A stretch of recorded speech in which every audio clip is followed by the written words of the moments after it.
Thank you for listening to this episode of History's Greatest Battles. If you enjoy this or other episodes, please share this podcast with a friend. History tends to be full of stories of small groups of men who stand against insurmountable odds, like Leonidas and his 300 at the Hot Gates, Thermopylae. We tend to ignore the same intense moments when larger forces are involved. At least, we grant them less heroism and less reverence. But such stories with larger quantities of soldiers are soul-gripping. Today we'll experience perhaps my favorite. When Caesar built siege works to besiege and starve a Gallic bastion, only to be encircled by a group of over 200,000 warriors from the outside, wherein he built another wall, entombing his own legions between these two forces. While the numbers are larger, the odds and the heroism remain as potent as the stories of one-man armies taking patrols single-handedly in World War II, or Leonidas and others lost to history. Let us now experience the Battle of Alesia. Welcome to History's Greatest Battles, Season 1, Episode 34, The Battle of Alesia, from July through October of 52 BC. Roman forces, 50 to 55,000 men. Gallic forces, 333,000 men. Caesar's crushing defeat of the united Gallic tribes cemented Roman dominance over Gaul for the next 5 centuries, transforming the region into a cornerstone of the empire's might. Yet, this triumph carried a darker legacy. The immense glory and power Caesar amassed from his conquests ignited a fierce rivalry with the Roman Senate, setting him on a collision course with the Republic itself. His next great campaign would not be against foreign foes, but against Rome, his own motherland. In the year 60 BC, Julius Caesar, a man destined to carve his name into the bones of history, stepped into the political arena of Rome with a daring move. He forged an alliance with Crassus, Rome's wealthiest titan, and with Pompey, its most celebrated general. Together they formed the Triumvirate, a pact not of friendship, but of power, ambition, and conquest. Though united in their quest for control, each man within the Triumvirate sharpened his ambitions, aiming to outmaneuver the others. Together they held the Roman Empire in their grip, but in secret, each plotted for ultimate dominion. Power was a game they intended to win, no matter the cost. In the ruthless theater of Roman politics, wealth alone was never enough. To seize control, a man needed legions at his back and the blood-soaked laurels of victory on his brow. Without military might, influence was fragile. Each man knew that the path to power was paved by armies and triumphs on the battlefield. Crassus, the richest man in Rome, had already proven his mettle in war. His name had echoed through the streets of the capital after he crushed the infamous slave revolt of Spartacus, his legions breaking the will of thousands in a display of merciless authority. But for Crassus, past glories were not enough. His thirst for greater riches and renown pushed him to Syria, where he aimed to conquer the Parthians and crown himself in fresh victories. Instead, he met his end in the dust of the battlefield, his ambition undone by the very war he sought to win.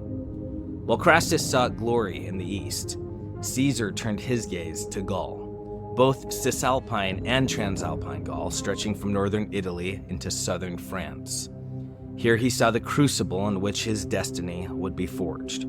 Gaul would provide the wealth, the soldiers, and the victories necessary to launch him to the heights of Roman power. Caesar did not hesitate. From 58 to 53 BC, he plunged headlong into war, clashing with the fierce Gallic tribes of northwestern Europe. His legions ravaged the lands we now know as France and surged across the Rhine into the dark forests of Germany, leaving devastation in their wake. Victory followed Caesar like a shadow. Battle after battle, his leadership sharpened, his coffers filled with the spoils of war. Not content with Gaul, he cast his ambitions across the sea, launching 2 daring invasions of the island of Britain, striking fear into the hearts of men who had never seen a Roman soldier. In 54 to 53 BC, rebellion once again flared in Gaul, forcing Caesar to turn his back from Britain. The Nervi and the Belgae tribes, fierce and defiant, rose against him. By spring, he had crushed them, their resistance broken, their lands firmly under Roman control. Modern Belgium bent to Caesar's will. With Gaul temporarily subdued, Caesar returned to northern Italy, seeking to strengthen his political alliances and ensure his grip on Rome's volatile power structure. Despite Caesar's relentless string of victories, the Gauls were far from cowed. They came to understand a grim truth. Only unity could match the iron might of Rome. In 53 BC, that unity was found in a single man, Vercingetorix, the fierce chieftain of the Arverni, who wielded the loyalty of tribes long divided by blood feuds. Uniting the fiercely independent Gallic tribes had been an impossible dream for generations, yet Vercingetorix achieved the unthinkable. His presence commanded allegiance from dozens of tribes and hundreds of thousands of Gallic warriors. Even those who had sworn loyalty to Caesar turned their backs on Rome, drawn to the strength of Vercingetorix's leadership. Vercingetorix transformed his warriors into a disciplined fighting force like Gaul had never seen. In late 53 BC, he struck his first blow at Cenabum, which is modern Orleans, slaughtering the entire Roman population and seizing a vast grain supply, crippling Caesar's foothold in the region. Caesar, ever watchful, saw the danger immediately. The very survival of Rome's presence north of the Alps hung in the balance.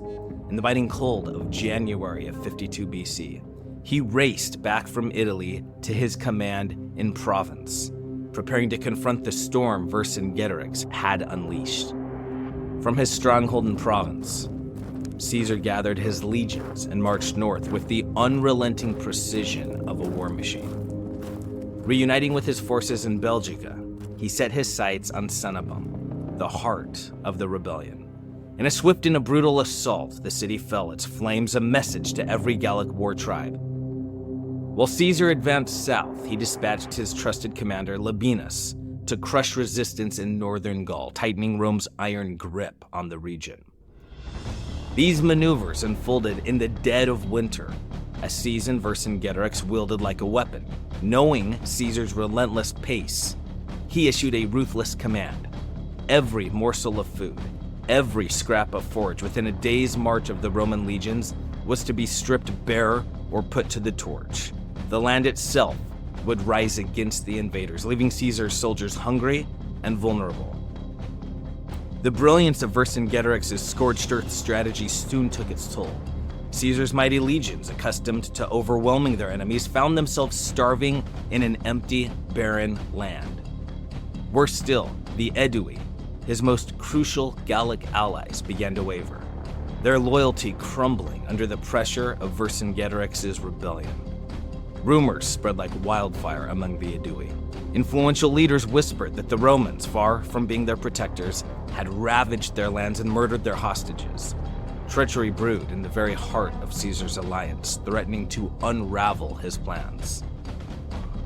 Known as a master tactician, Caesar swiftly moved. He intercepted a column of 10,000 men who had once marched to reinforce him, but had been swayed by rebel leaders to join Vercingetorix's cause. The threat was real, but Caesar's iron will would not be undone so easily. With cold efficiency, Caesar exposed the lies of the traitors.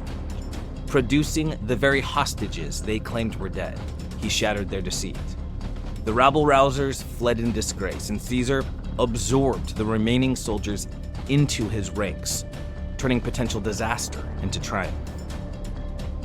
In March, Caesar advanced on Avaricum with the same relentless precision that had marked every campaign.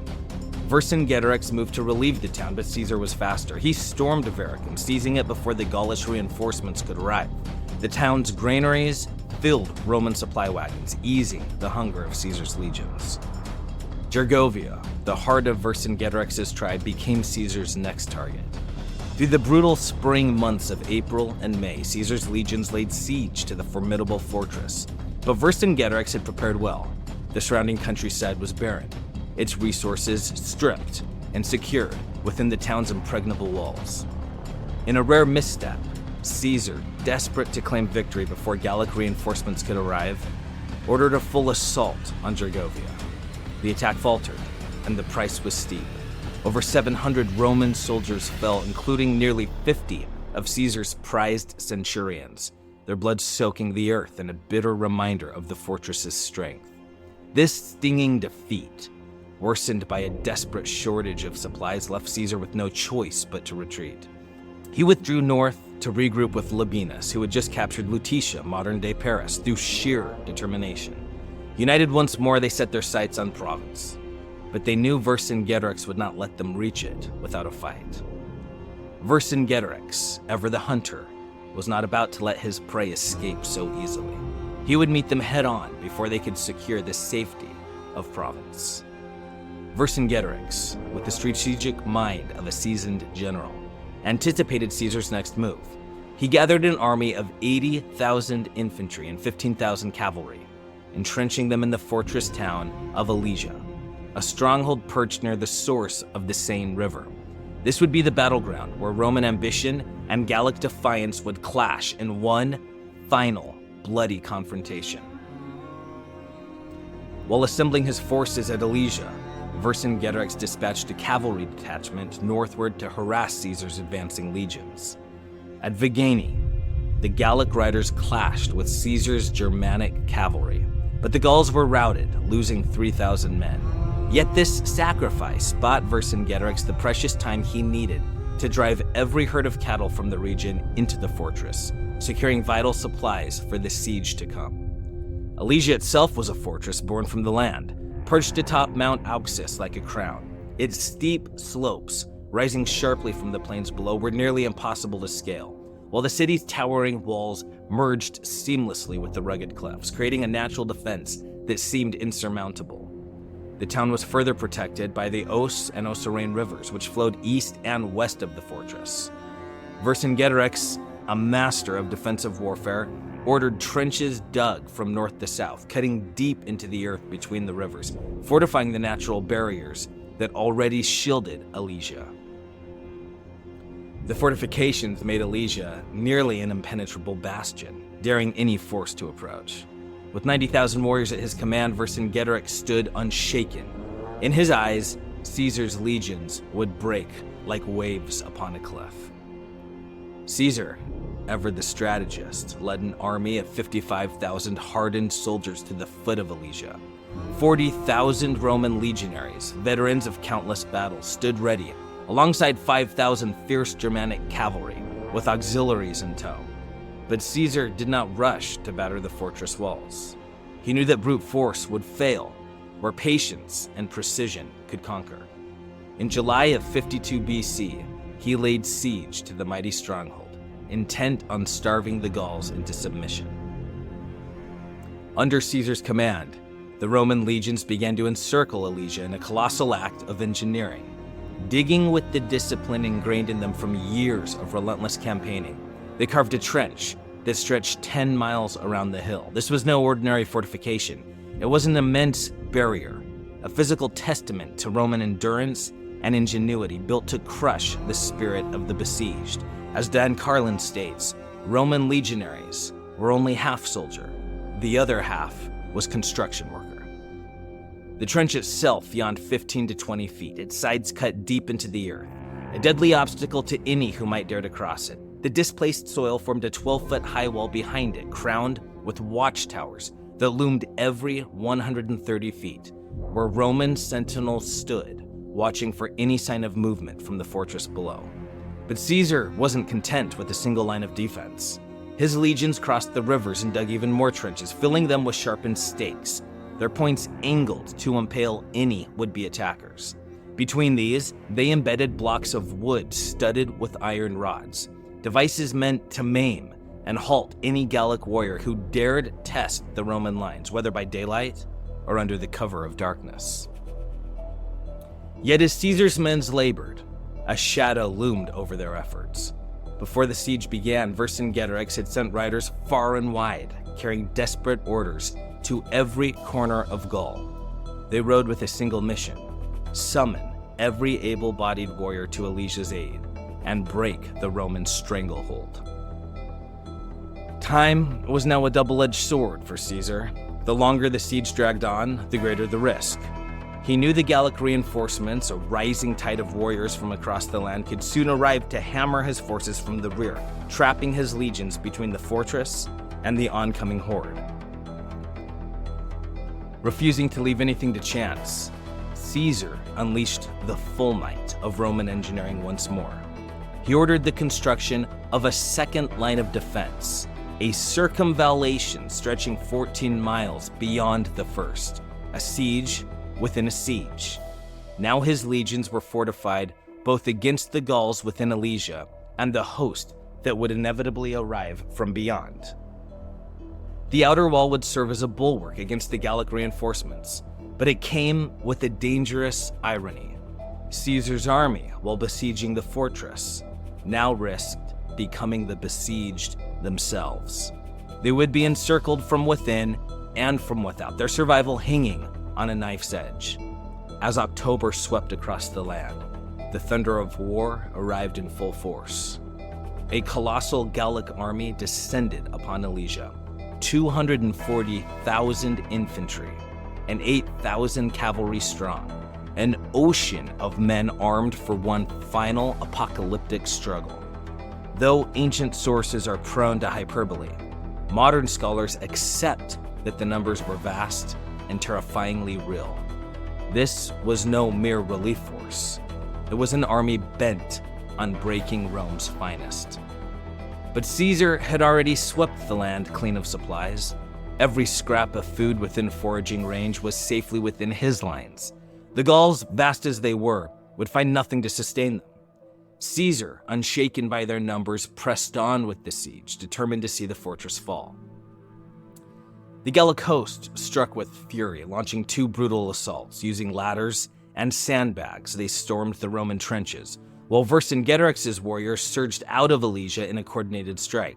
The Roman lines buckled under the relentless onslaught, but Caesar's soldiers held fast, repelling each wave with iron discipline and sheer force of will. The third attack came like a hammer blow. It nearly shattered Caesar's defense. The Gauls, with their unyielding resolve, had discovered what they believed to be the Roman line's Achilles heel, the northwest corner of the outer wall. Here they would throw everything they had. Under the cover of night, the Gauls moved stealthily into position, masking their forces behind a hill at dawn. As morning stretched on, they waited, fully prepared. When a diversionary attack to the south drew Roman eyes, the Gauls unleashed their full fury on the northern line, striking with the force of a tidal wave. The Gauls surged forward, wave after wave, battering the Roman lines. Each fresh wave gained ground, passing the assault to the next line of warriors as Roman defenses teetered on the brink of collapse. Just as the Roman position seemed ready to crumble, Caesar unleashed his German cavalry, a whirlwind of destruction that crashed into the Gallic rear, turning the tide of battle. The sudden vicious strike from the German cavalry shattered the Gallic offensive. The once coordinated assault disintegrated into chaos, and the Gauls fell back in disorder, their dreams of victory crumbling under the weight of Roman discipline. At the height of the carnage, when chaos reigned and death stalked the field, Caesar himself strode into the fray, his unmistakable crimson cloak billowing as a beacon to his men. Leading the very last reserve with unflinching resolve, he threw himself into the fight, a living embodiment of Roman courage and leadership from the front. Inside Alesia, the noose was tightening. Vercingetorix's supplies dwindled, the once plentiful stores now reduced to nothing. The specter of starvation loomed large over the fortress. In a final desperate act, Vercingetorix expelled the civilians and the wounded from the fortress, hoping to save precious rations for his warriors. But Caesar was merciless by this time. He refused them entry to his lines. And there, at the base of the hill in no man's land, between the fortress and Caesar's defenses, the abandoned masses began to starve under the weight of their chieftain's decision. At last, the unbreakable will of Vercingetorix gave away. Surrounded by the wreckage of his rebellion, he offered himself to his warriors, asking them to decide his fate. Kill him as a symbol of resistance, or surrender him to Caesar. In the end, the choice was made. Vercingetorix's army laid down its arms, and with them, the hope of a free Gaul died. As the gates of Alesia creaked open in surrender, Caesar's soldiers took the broken garrison as prisoners. Yet the massive relief army, once poised to crush Roman legions, melted away like mist. Most scattered, fleeing into the forests and mountains, seeking the safety of their distant villages. The rebellion had been shattered, and its armies dissolved into the wilds of Gaul. The battlefield was littered with the fallen, though the precise number of dead remains lost to history. What is known is that Caesar's victory was so total, so absolutely overwhelming, that every Roman soldier was rewarded with a prisoner, his spoils in the form of human lives. For the officers, several slaves were granted, a grim token of their triumph in this war of empires. Vercingetorix, the once mighty chieftain who had united Gaul in defiance of Rome, was bound in chains and dragged to Rome. There he spent 6 long years in a dungeon, a living trophy of Caesar's conquests, paraded before the masses as the spoils of empire. His fate was sealed. When Caesar's triumph reached its zenith, Vercingetorix was executed, his rebellion extinguished with his life. Alesia marked the end of Gaul's defiance. No more rebellions rose in earnest after this crushing defeat. For 6 brutal years, Caesar had waged war across the province, subduing its people and bending it to Rome's will. With Alesia, his conquest was complete. Gaul was now Roman in name and in power. The conquest of Gaul was not just a military victory, it was a golden prize for the Roman Empire. It became one of the most profitable provinces in the Roman world, expanding Rome's reach far beyond the Italian peninsula, spreading Roman civilization into lands previously untouched by its influence. As the historian Will Durant observed, quote, "The siege of Alesia decided the fate of Gaul and the character of French civilization. It added to the Roman Empire a country twice the size of Italy and opened the purses and markets of 5 million people to Roman trade. It saved Italy and the Mediterranean world for 4 centuries from barbarian invasion, and it lifted Caesar from the verge of ruin to a new height of reputation, wealth, and power," end quote. While Durant's words capture the magnitude of Caesar's victory, they may overstate the threat Gaul posed to Italy. Even under Vercingetorix, the Gauls were a patchwork of tribes prone to internal feuds and rivalries. Had they won at Alesia, modern historians believe that it's doubtful they could have maintained the unity needed to invade Italy as a cohesive force. The ancient tribal divisions just ran too deep, preventing any sustained unity. Yet had the Gauls been victorious, they might have driven their people once more into northern Italy, a region they had claimed less than a century before, threatening Rome's fragile borders. Even a disorganized Celtic invasion could have unleashed chaos upon the Italian heartland. In a time when the Roman Republic was already teetering on the edge of crisis, such an incursion could have altered the course of history, plunging the peninsula into further instability. Decades earlier, the legendary general Marius had turned back a Celtic invasion in 102 BC, assembling an army and saving Rome from ruin. Perhaps, if fate had been different, another hero would have arisen from the ranks of the Republic, but it would not have been Caesar. Had Alesia ended in Gallic victory, the entire trajectory of Roman history might have been unrecognizably altered. But history unfolded in Caesar's favor. His triumph at Alesia cemented his legend, and the fame and fortune it brought stirred envy in the heart of his last rival, Pompey. What had once been an alliance of power began to unravel under the weight of ambition. Pompey, seeking to outmaneuver his former ally, had himself named sole consul, a brazen violation of Roman law which required 2 consuls. Emboldened by his new authority, Pompey demanded that Caesar return to Rome without his legions, or face the ultimate charge, treason against the Republic. Caesar, ever fearless, refused to bow. On January the 11th, 49 BC, he led his battle-hardened legions across the Rubicon, the fateful river that marked the point of no return. With that single act of defiance, the Roman Republic began its final descent, and the foundations of the empire was set in motion. Caesar's destiny was now unstoppable.